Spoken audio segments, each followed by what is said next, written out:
Jasper. And I'm Benedict. And this is Buzzline Conversations. And for today, we are going to talk about something very important that is happening nowadays. Being apolitical. Is it really possible? I guess it is, Benedict. Well, how? Well, first, what is apolitical, Jasper? Okay, so let's define what apolitical. Let's define being apolitical. I guess if I were to define it, I would say that these are the people who do not want to partake in political discussions, or they're the ones who do not have any political affiliations. They do not want to, be in part of political conversations like this. You don't want to be affiliated. So ayaw nila makialam dun sa mga bagay na involves politics like that. Okay, so that's the definition of apolitical. Sino yung mga tao tipo, hindi ako makikialam dyan. Anong paki ko dyan sa politika ngayon? That's right. O kaya naman, hindi ako parang masakit sa ulo ang politics. Parang masyado siyang komplikado. Ba't pa ako makikialam dyan, di ba? Tsaka meron pa yung isa, sasabihin, politika, di ba? Pang matalino lang yun, di ba? Yung mga ganyan. Sinasabi lagi. Tama. Okay. Kaya politika lang naman yan. Yung mga ganon, right? Ano bang effect niyan sa buhay ko, di ba? Ano ba matutulong sa akin yan, mga ganon, di ba? Great. Okay, so a lot of things is already happening. A lot of things are already happening in our society. Yeah. And for the past few weeks, we have seen a lot of killings, from the killing of a mother and a son, from the dropping of the ball of the government procurement of so-called Pfizer vaccine that is supposed to be this December. And December or January? It was supposed to be delivered by January. I think, yes, but I think if I recall, Duterte is the one who said that there is a vaccine coming in December. Kasi di ba lagi niya sinasabi sa Like next speech previous statements niya that we don't have to worry that may bakuna ako, wag kayong mag-alala. By December, makakarating yan. Tama, But then again, get it. Where is it? December, I don't know. So again, let's go back. What is apolitical? We have told about you that it's a person who does not want to partake, like what you said, in political things. Like, wala na bang mangyayari pagka nakialam ako dyan. I think that is yung motto ng mga political. So, ang tanong ngayon, bakit ba mayroong mga apolitical person? Well, kasi if I were to think about it talaga, there are a lot of reasons why I would not partake in political discussions. Of course. Okay, so let's just structure out the reasons. So first, what is the reason? The one nearest to me, of course, is politics. There's this type of futility when we talk about politics. I mean, kunyari, let's say tayong dalawa, nag-uusap tayo about sa politika. Pero, ano ba patutunguhan ng usapan na yun? Saan ba pupunta yun? Kikita ba tayo pag nag-uusap tayo ng politika? Bago ba ang mundo pag nag-uusap tayo about sa politika? But kailangan kong, di ba? If I were to be the one that, making out reasons why I wouldn't want to talk about politics, is that why do I even want to talk about politics? Well, actually, what's the benefit for me? Yan din yung mga naririnig natin, no? Sasabihin nila, bakit ako makikialam? Makakatulong ba yan? May pera ba dyan? Yun. Makakatulong ba yan sa sa pamumuhay ko? May mapapala ba ako dyan? Baka mapagod lang naman ako dyan. Kasi parang yun yung mga nagiging dahilan ng mga apolitical person na, huwag na. Wala namang pera dyan Bakit pa ako mag-ano dyan? Tapos yung di ba? Parang kahit sinong umupong presidente, hindi na mababago ba Pilipinas? Yun ang isa sa mga mababago ba yung mundo pag yun yung laging sinasabi ng mga tao. Kahit naman kaya nga 'di ba, nung last elections in 2019, a lot of people were encouraging young people to vote. Kasi nga, marami pa rin maniniwala, syempre kasama din yung mga matatanda, bakit ba ako boboto kung wala namang mangyayari? Tama nga naman. So I think that is one of the clear evidence that there are a lot of apolitical person here in our country, which is quite unfortunate. The futility of political discussions. Okay, that is number one. So that's number one reason, the futility of talking about politics. So what's the second? I think the second for me would be, it's a more in-depth analysis or a more in-depth reason why people can't take political discussions. Imagine you're working day and night. Okay. Yeah, Okay. you're working day and night, and you can't even, you don't even have time for your family. You only eat one time a day because you work so hard. Because tapos yung di ba, hirap na hirap, pagod na pagod ka na. Do you even have time to talk about political discussions?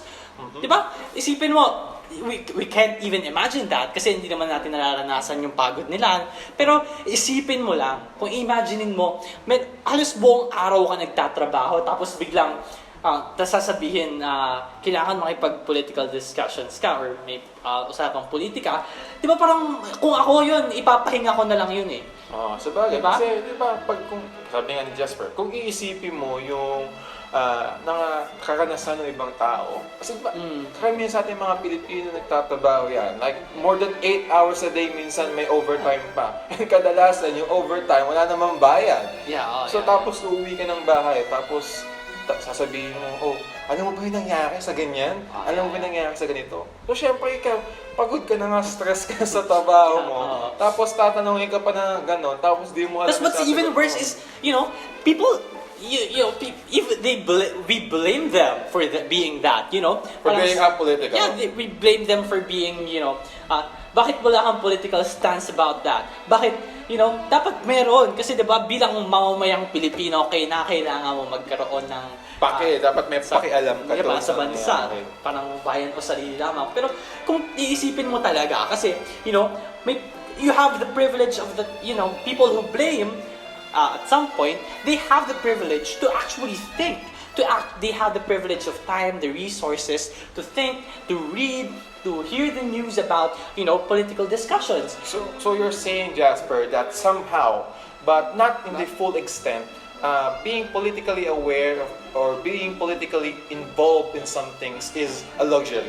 At some point, yes, it becomes a luxury, di ba? Where do we get... Paano siya naging luxury? Kasi parang ang bigat kasi ng statement na yun eh. Parang sinabi mo na, pag sinabi mong luxury kasi pangmayaman lang talaga ang maging politically involved. Pangmayaman lang ang maging politically aware. I'm not saying it's pangmayaman. It probably it's not. But, there's a certain privilege that comes with, having the resources to read about it. Kasi if you think about it, one, you have the time. Okay, that is what you said earlier. Kasi mga Pilipino, nagtatrabaho yan, pagod na. So that's time. They have the time. Second is they have the resources. Where do we read political, political statements? Political statements. Not only that, where do we anchor our political arguments? From textbooks. From, these are, you can't actually have a proper political stance without having even the slightest information. And where does this information come from? Most of the time they come from institutional, states, like the churches, school. And tsaka syempre, para magkaroon ka ng information, kailangan mo magbasa. And like what you said earlier, kung magbabasa ka syempre, kailangan mo ng oras. Ang bottom line niya is walang oras yung tao. It's not just time as well. But if you're going to read about political stuff, it's going to be loaded with political jargons and, to properly understand. Diba? Yung mga di mo naiintindihan na words, yung mga vocabulary. Okay, like diba? Politics, state, government. The word, deep words, de facto, de jure, rhetoric, yung mga ganong words. I mean, these are heavy political jargons, which, as we would know, people who have the capacity and the capability to understand that have already the right resources. They have the resources to understand and properly talk about politics. But paano naman yung mga taong parang kayod kalabaw na magtrabaho? Sa tingin mo may oras pa sila makapag-usap ng politika? May intindihan ba nila yung mga salitang malalayan? Pwede. De facto, President Duterte is now a de facto president. Maintindihan ba nila yun? Kasi yung pinaka-basic na tanong, kaya bang intindihin ng isang tao? Pwede siyang ipaintindi. Totoo yun. Pwede natin ipaintindi. Pero kaso nga kasi, kadalasan kasi nangyayari, gusto kasi ng mga tao pag nakita natin sa social media, Yeah. like Twitter, Twitter talaga, pag Yeah. nakita mo, bakit ka ganyan? Bakit ganyan political stance mo? Ba't wala kang sinasabi? Bakit ganun ka? Bakit nananahimik ka lang? Yun ang laging salita. Bakit nananahimik Diba sabi ka lang? you were saying kanina being neutral, or as we would say it, here in this, being apolitical does not help us. What was you saying? Being apolitical, syempre, yun yung mga taong hindi nga nangangialam talaga. Yeah. So like being neutral it's like being neutral at some point doesn't Yes. actually help the country. It helps to suppress what's. Yeah, yun yung parang isang nakitang quote, di ba? Sabi nila, neutrality, being neutral does not help the oppressed but the oppressor. Yeah. So, paano yun? Di ba ang being isang apolitical person, sila yung walang kinakampihan, walang pinaglalaban, parang nasa gitna lang sila. So, paano yun kung, let's just say na apolitical person is neutral? So, ano yung nangyayari? But Diba? I mean, people should, I think, in my personal opinion, people should actually take in political discussions. But kasi, when you don't have the right resources to actually partake in political discussions, to not know about it, it's kind of difficult to be, it's really difficult to talk about politics. And also, we shouldn't blame these people, especially yung mga nagtatrabaho, especially yung mga, people who don't have the time, the resources to understand. We shouldn't blame them for being apolitical. Pero di ba, sasabihin naman, We should, we should blame the people who are letting, we should blame the ones responsible who are letting these people not have the time, the proper time for political discussions. We should not blame apolitical people, but we should blame the ones responsible for people becoming apolitical. Okay, kasi Right? diba, pero di ba sasabihin nila, kung gusto mo, may paraan, kung Yes. ayaw mo, maraming paraan. Daming dahilan. Madaming paraan, maraming dahilan. Okay. So, kahit sabihin natin pagod ka na, kasi sasabihin Yeah, naputol yung usapan natin sa camera. Kasi yung camera kasi nag-stop, so sorry guys. Okay, so we were talking about Nandun na tayo sa we should still get involved whether what's happening in yeah, our you're right. society. Okay. Yeah. I think, yes, we should, but it's really difficult. And what I was saying a while ago is not that we should not blame the people who are apolitical, but we should blame the people responsible for the Filipinos becoming apolitical. Kasi, kasi di ba, parang ang sinasabi mo kasi is, kaya namang merong naging apolitical person dahil nga sa factors. First, the futility of politics. Yeah. Second, yung time. Sasabihin kasi ng mga tao, yeah. wala kaming oras. Tapos third, resources. Pero kung isipin kasi natin, parang sinasabi mo kasi Jasper, yung time and resources kasi, ang nagiging dahilan kung bakit wala silang time is because the society is quite, parang hindi siya corrupt, pero may mali sa society. And third, yung mga taong yun na nagiging apolitical is hindi sila nabibigyan ng tamang resources, proper resources to get involved into politics. Yes. And so, who are those persons who are responsible for giving those individuals the materials and time to be politically involved? Who are those? The ones in public positions, the ones in institutions. The ones who are in power, to be exact. Yeah. The ones who are in power in institutions, who can shape the thinking of the people. What's really peculiar and what's really ironic about being apolitical is the fact that you can change. There's this kind of collective power in being in numbers. There's this power in numbers. Kasi If people become more politically aware, and we become more responsible as responsible voters, responsible civilians, yes. as civilians at that point, then we could actually change this type of Of the system. Yeah, this type of system. That we're currently experiencing. But then it's hard because we're being hindered by all these people with power. Yeah. These factors. Yeah. There are a lot of things hindering us. But the truth is, it would be a wonderful country maybe if people would be more politically aware. Yes, if we are going to be successful in that matter. Yeah, Kasi, but the irony is that we kind of can't because, Kasi nga, yung sa factors na yan, nabuo na yung thinking na ano ba yung paki ko sa politika, may papapalabara ko dyan. Yes. Pangalawa, sayang oras ko, nagtatrabaho ako. At pangatlo, wala akong resources para malaman yung mga nangyayari.